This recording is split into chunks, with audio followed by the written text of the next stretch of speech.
आदरणीय बहनों भाइयों नमस्कार।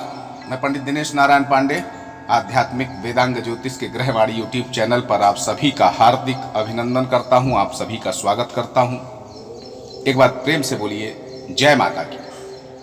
बहनों भाइयों, इस वीडियो में चर्चा करूंगा ज्येष्ठा नक्षत्र की। ज्येष्ठा नक्षत्र के बारे में कुछ बताऊंगा, साथ ही बताऊंगा ज्येष्ठा नक्षत्र में जिन जातकों का जन्म होता है उनके अंदर कौन सी विशेषताएं होती हैं, कौन सी कमियां होती हैं और किनको सुधार करके जीवन में तरक्की कर सकते हैं। तो बहनों भाइयों, ज्येष्ठा नक्षत्र नक्षत्र क्रम का 18वां नक्षत्र होता है। यह नक्षत्र गंडांत नक्षत्र माना जाता है। ज्येष्ठा नक्षत्र का जो चतुर्थ चरण होता है यह बड़ा दोषकारक माना जाता है। इस नक्षत्र के स्वामी इंद्र देवता होते हैं और यह बुध का नक्षत्र होता है, यानी जन्म के समय बुध की महादशा चल रही होती है जिनका ज्येष्ठा नक्षत्र में जन्म होता है। पर भाइयों, ज्येष्ठा नक्षत्र के अंत की जो 3 घटियां होती हैं ये विशेष रूप से दोषपूर्ण होते मानी जाती हैं और इसमें जन्म लेने वाले जातक के कल्याण के लिए, उसकी भलाई के लिए गंडांत दोष की शांति परम आवश्यक मानी जाती है और कराना भी चाहिए। वैसे ये नक्षत्र राज्याभिषेक के लिए, पद ग्रहण करने के लिए, शपथ ग्रहण करने के लिए, शासकीय कार्यों के लिए और नियुक्ति के लिए बड़ा श्रेष्ठ नक्षत्र माना जाता है। बहनों भाइयों, यह नक्षत्र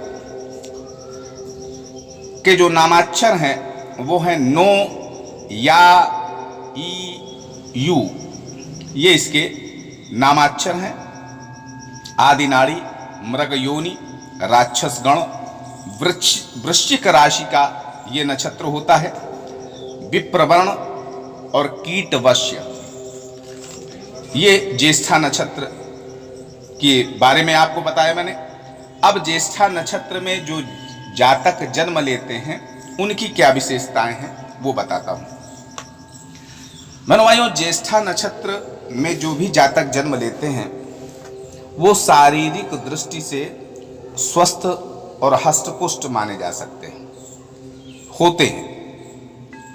आकर्षक व्यक्तित्व, आकर्षक शरीर और बहुत एनर्जेटिक होते हैं, ऊर्जावान, गंभीर स्वभाव, स्वच्छ और निर्मल हृदय और अपने को हृदयोन्मुख रखते हैं, अर्थात आप अपनी अंतरात्मा को मानने वाले हैं। अपनी अंतरात्मा की आवाज को सुन करके तदानुसार ही कार्य करते हैं। इसमें किसी अन्य की सलाह को आप महत्व नहीं देते। इस कारण लोग आपसे थोड़ा सा नाराज भी होते हैं, आपको हठी भी मान सकते हैं, आपको दुराग्रही भी मान सकते हैं। लेकिन वस्तुतः आप जो है संकुचित विचारधारा से अलग एक सैद्धांतिक विचारधारा के पक्षधर हैं। जीवन में सिद्धांतों को सर्वोपरि रख करके उसके अनुसार ही आप निर्णय लेते हैं। बहुत अधिक जल्दबाजी करना और फिर गलती को करके बैठ जाना, ये आपका नकारात्मक पक्ष मान सकते हैं। तो जल्दबाजी ना दिखाया करें, इसमें थोड़ा सा सुधार करें।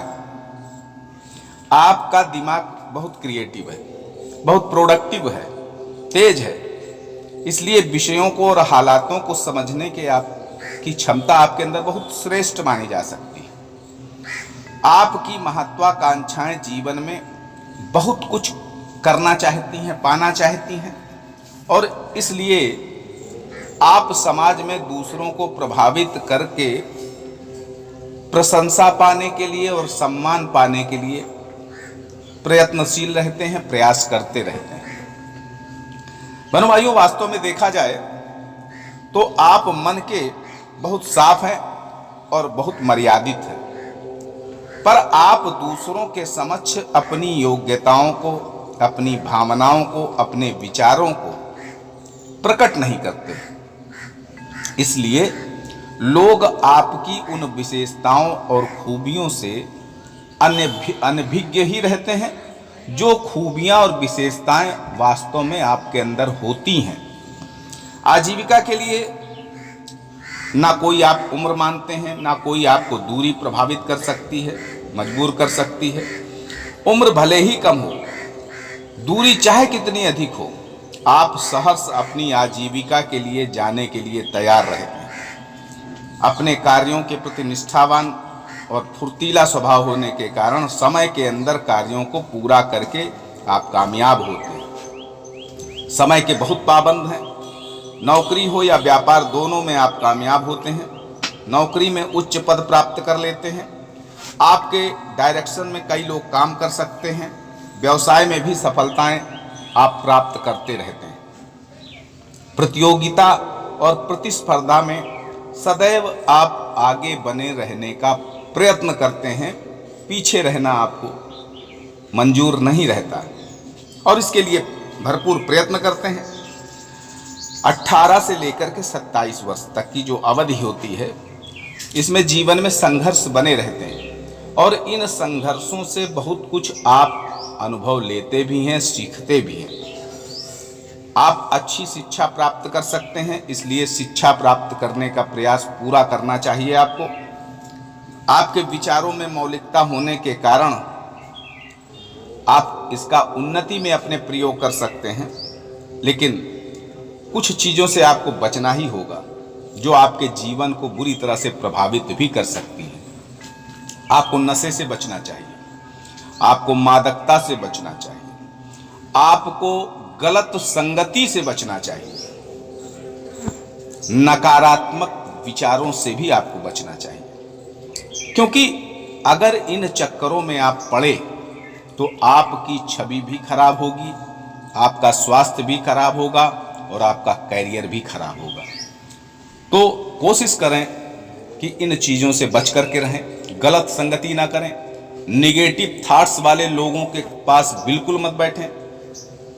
सुरक्षा विभाग में जा सकते हैं, गवर्नमेंट विभाग में जा सकते हैं, पत्रकारिता, रेडियो, दूरदर्शन, समाचार, इनमें सब में आप काम कर सकते हैं। एक अच्छे कथावाचक हो सकते हैं, एक अच्छे गजेटेड ऑफिसर हो सकते हैं। वन से संबंधित, सेना या आपदा प्रबंधन से संबंधित कोई भी विभाग हो या कोई भी कार्य हो, इसमें आप सफल हो सकते हैं। दूर संचार यानी टेलीकम्युनिकेशन और अंतरिक्ष विज्ञान से संबंधित कार्यों में भी आप सफल हो सकते हैं। एक बेहतरीन आप डॉक्टर बन सकते हैं, सर्जन बन सकते हैं। बहनों भाइयों, रोजगार के कारण आपको परिवार से दूर रहना पड़ सकता है। वैवाहिक जीवन अगर देखें तो सामान्यतः ठीक रहता है, पर एक यहाँ पर भी आपको थोड़ा सा परामर्श दूंगा कि जीवन साथी की जायज और नाजायज डिमांड्स पर अंकुश आपको लगाते रहना चाहिए, वरना कहीं ना कहीं आपको परेशानी का कारण बन सकता है और अपने भाई बहनों से भी मन मुटाव दूर रखने का प्रयास करना चाहिए। बहनों भाइयों, आप सुखी रहें, समृद्ध रहें, इसी मंगलमयी कामना के साथ मैं आपसे विदा लेता हूं। एक बार प्रेम से बोलिए जय माता की। बहनों भाइयों, अगर मेरे वीडियोस को आपको अच्छे लगे हों तो सब्सक्राइब जरूर करिएगा मेरे चैनल को। आप एक बार फिर बोलिए जय माता की।